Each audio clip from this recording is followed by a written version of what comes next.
Клубника эс тутумду жакшыртып, чарчоонун жасат. Ал эми клубника ашча салмактан арылууну каалагандарга өзгөчө жардам берет. Жакында мынакей кыш келе жатат, ал учурдагы сууктан дагы коргойт экен. Өзгөчө айыл турмушун чагылдырган Чарбакер программасында бүгүн биз көз жоосун алган өзгөчө таттуу кулпунай тууралуу кеп кылабыз. Аны кантип багыш керек, кантип Киреше булагына дагы чыкса болот, ал тууралуу кененирээк ушул кулпунай боюнча эксперттерден жооп алабыз.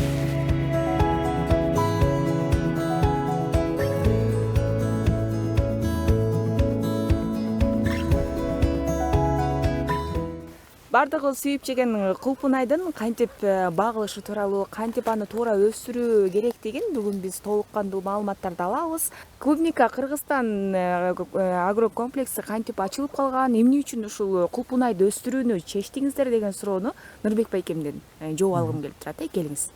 Таң нуру, кош келипсиздер биздин талаага. Кыскача биздин тарыхыбызды айта кетсек, биз 2017 жылы биздин компания негиздөөчүсү Али Табалдиев тарабынан бул иш башталган. Өзү миграцияда көптөгөн жыл жүрүп, мекенге кайтып келүү кыялы менен жашап жүргөн. Ошондо Россиянын Краснодар аймагында, ал жер дыйканчылыкка Россиянын бай болгон бир аймагы. Ошол жерден изилдеп жүрүп, көргөзмөлөргө катышып жүрүп, талааларды кыдырып жүрүп, кулпунай өстүрүүгө көңүлү түшүп калыптыр.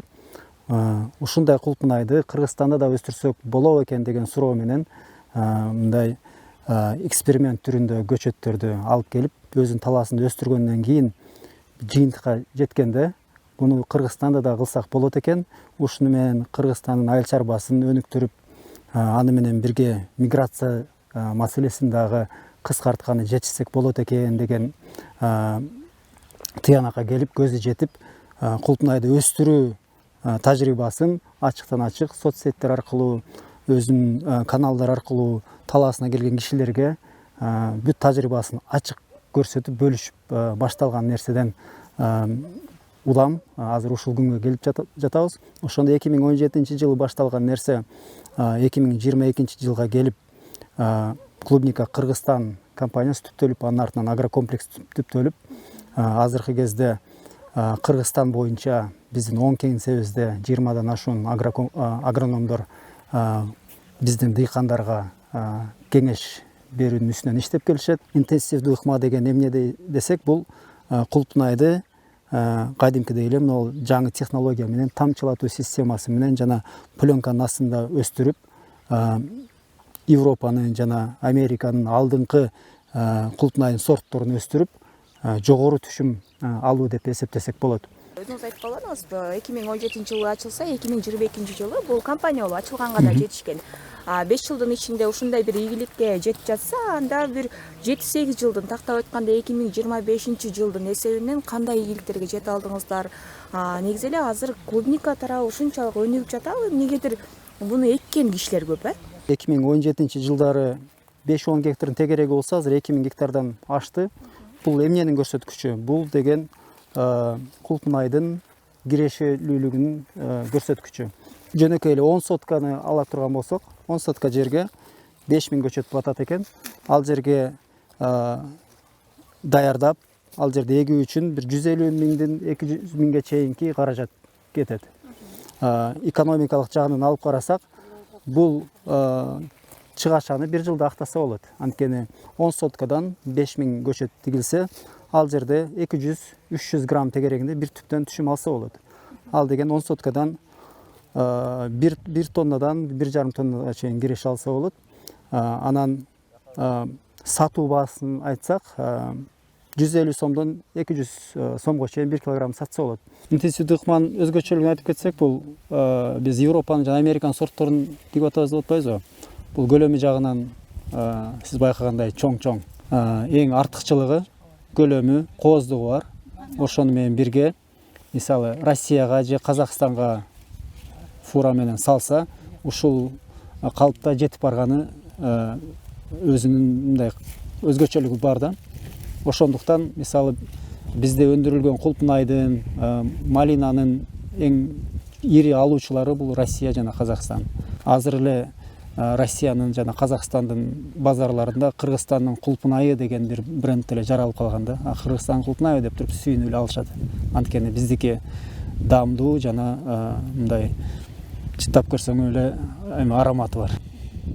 Анан агрокомплекс боюнча айта кетсек, биздин ошол ар бир дээрлик бүт областтарда кеңселерибиз ачылды.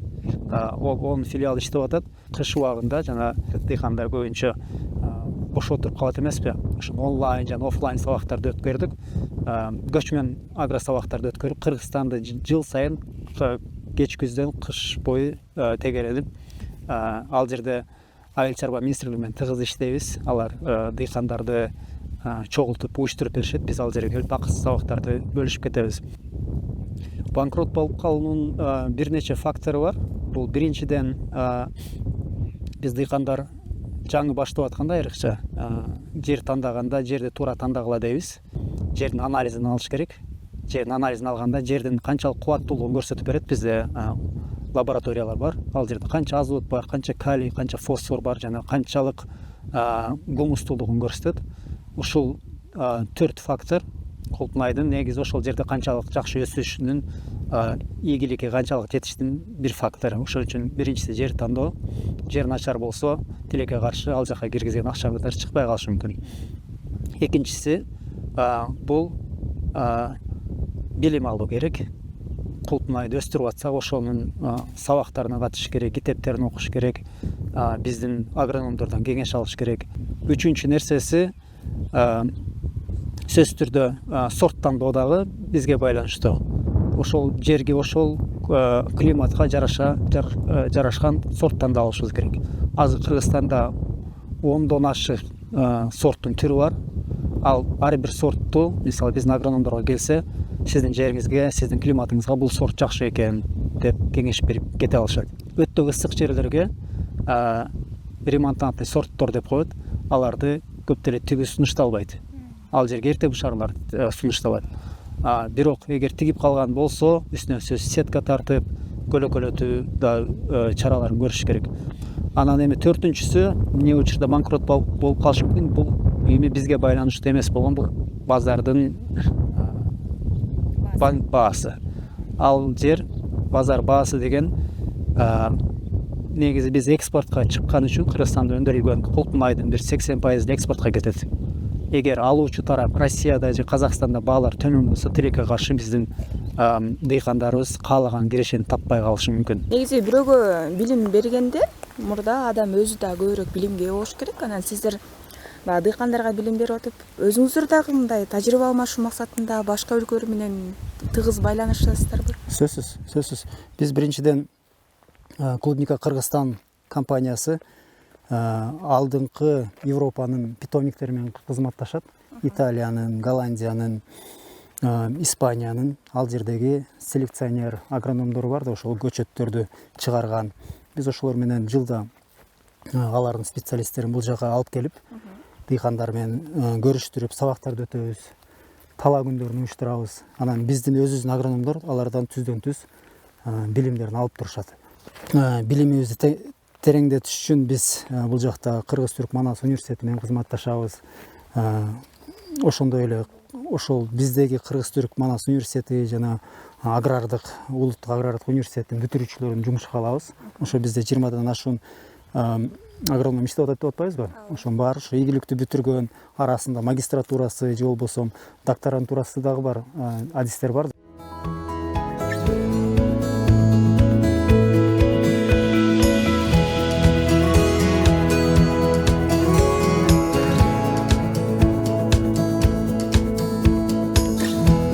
Кулпун айдын биринчи эле кандай түзүлүштөрдөн турат, морфологиясы жөнүндө сиздерге мен айтып бергим келип атат да. Ал жерде бул былтыр күзүндө тигилген көчөт, 1 жылдык көчөт деп айтсак болот.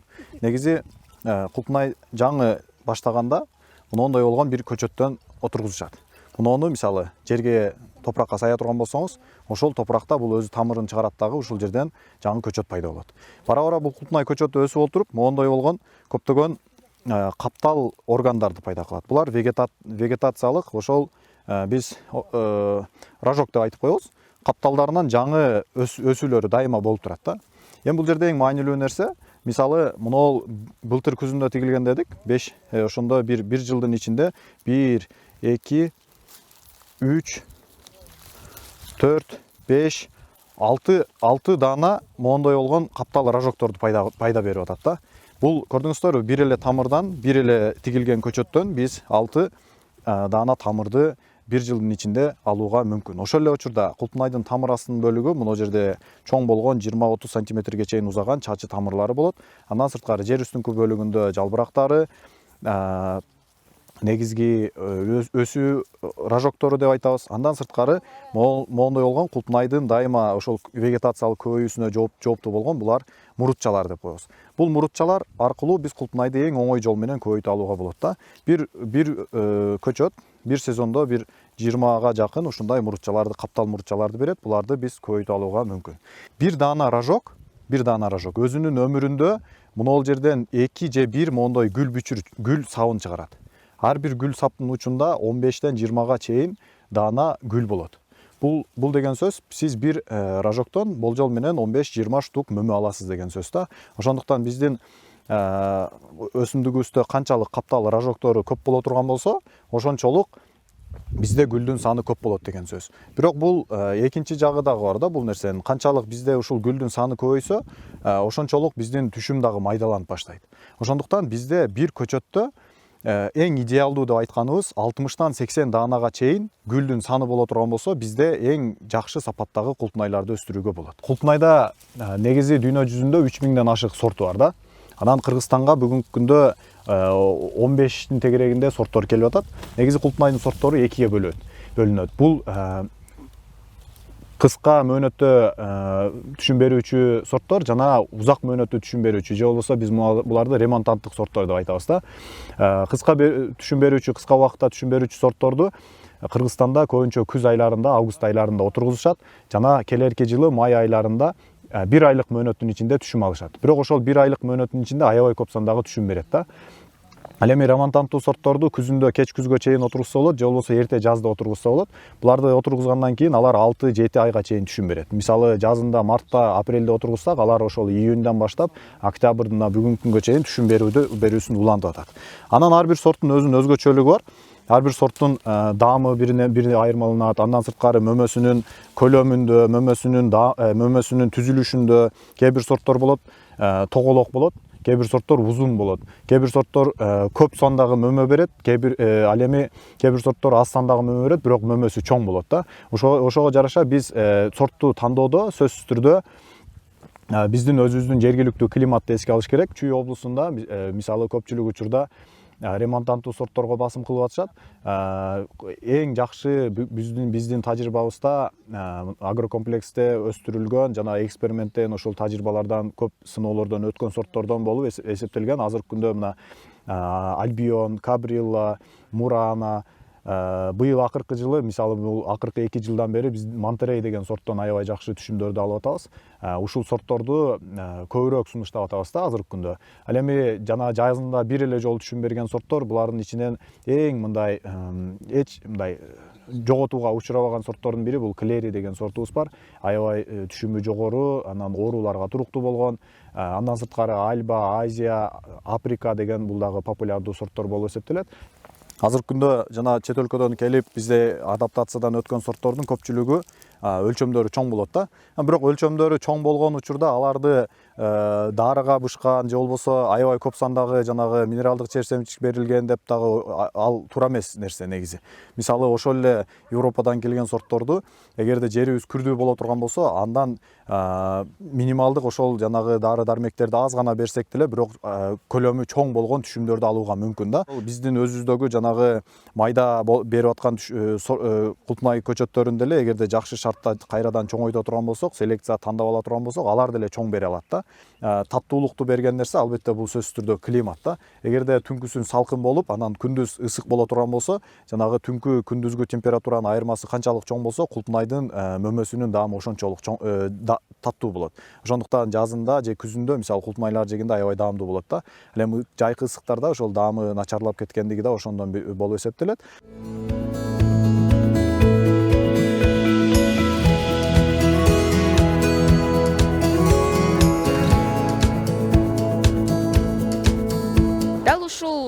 жака келген клубникалардын баардыгын жидегүлө жээз менен жакпагабыз, багып, аларды жакшы бир карап чоңойтушат, кантип багылат, келгенден кийин биринчи кадам неден башталат, ошол боюнча кененирээк маалымат бериңиздер.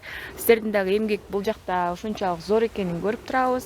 Баардыгы кылдаттык менен жасалган экен. Келиңиздер. Биринчи эле сиздерге көчөт келди, андан кийинки кадам эмне болот? Саламатсыздарбы? Куш келипсиздер. Биринчи неме кылган эле топурактарын үйүп, неме кылып, эгип, өзүбүз сугарып, көчөт чыгарып, биздин неме көчөт чыгарып тигип, анан өстүрөбүз. Анын ортолугунда алардын ооруларына, дарыларына дары беребиз, ооруган жер немелерине. Агрокомплекске барып кеңеш алып, кеңеш сурап турабыз. Бул клипкаларды суугарыш үчүн мондай бассейн салыш керек. Бассейндин узун туурасы 8 метрден, чукурлугу 2 метрге чейин. Могу бассейн, мунун үстүн жаап койгонубуздун себеби чөп мындай неме түшпөс үчүн үстүн жаап койгонбуз. Мындай кылып таза туруш керек суу. Могу шлангалар менен сууду толтурабыз. Муну толтуруп бүткөндөн кийин могуга суу толтуруп, дарыны канча бериш керек, ошого ылайык дары салабыз. 1 тонна болсо 1 тоннага, 500 болсо 500ге чейин беребиз.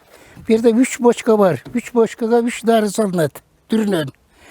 Ошо сууду ачканыбыздан кийин моторго кошулат. Мотордон туура пасқа карап суу айдайбыз. Ошондо буларды айдагандан кийин бардыгы шланг менен суугарылат. Ушул 1 гектарды 2 эле бөлүп суугарабыз. Жарым саат, 1 саатка чейин суу ичип бүтөт. 2 сааттын ичинде бүтөт 1 гектар жерчи. Бул клубниканы көчөттөрүн алгандан кийин биринчи гүлүн кыркып салыш керек. Тиккенден кийин биринчи гүл алып калат. Гүлүн кыркып койбосо кийинки неме түшүмдөрү майда болуп калат, урукчу. Тигип эле бир 10 күнгө караганда гүлдөп баштайт, ичичи 10-15 күнүн ичинде гүлдөйт. Ошолордун бүттүн баардыгын кыркып салыш керек гүлүн. Ошондо түшүмү дагы жакшы болот. Бир жерге жыл сайын тиксе болот. Ошон үчүн өтө чукур кылып айдаш керек, техника мененчи. Турпактарын 1, 4, 5 жолу айдаш керек. Ошондо баягы мурдагы турпактар башка жака жылып кетет ордунанчы. Ошондон анан бир эле сыйыр айдап туруп, кайра топ-топ туруп эле тигип койсо анда болбой калат анчы. Турпак жылыш керек эки жака карап. 3 жыл гана жакшы түшүм берет. 4-4 жылдары түшүмү майдаланып кетет. Түшүм көп болот го, бирок майда болуп калат да. Биз эми ушул мына 3 жылдык клубниканын ордун бузуп, жаңылап, жерди жакшы даярдап, жаңы эккен көчөттөрүбүз. Тамырлары чирибеш үчүн буларга дагы дарыларын бергенбиз. Эми бул көчөттөрдү сугарып, курт кумурскалар жейт, жанагындай чирелер чөт. Аларына дагы бар жогуна дагы дарыларды берип, агрокомплекстен кеңештерин сурап турабыз бизчи. Анан булардын түйшүктөрү өтө көп болот. Жазындасы рабочийлерди алабыз. Бир 5-6 адамдарга жумуш ордун беребиз. Көп сугарсаң тамыры чирип кетет, аз сугарсаң кургап калат. Дарыларын да нормасына карап беребиз. Көбүрөөк берсең дагы болбойт. Өтө тез бышып кетет. Азыраак бергенде ооруп калышы мүмкүн.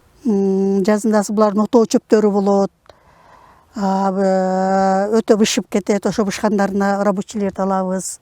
Альбиондун майдалары аябай сонун варенье болот экен. Түсү дагы аябай сонун чыгат экен. Терип бір күн брускадан ашыраак чылап шекерге, кум шекерге чылап койсо аябай сонун свет берип, аябай сонун бүткөн вообще езилбейт дагы экенчи. Местныйдан да жакшы болот экен. Мен андай кылып көрдүм. Бунун вареньясын август айынан баштап жасаш керек экен. Август айында бышкан клубниканын вареньялары аябай сонун болот экен.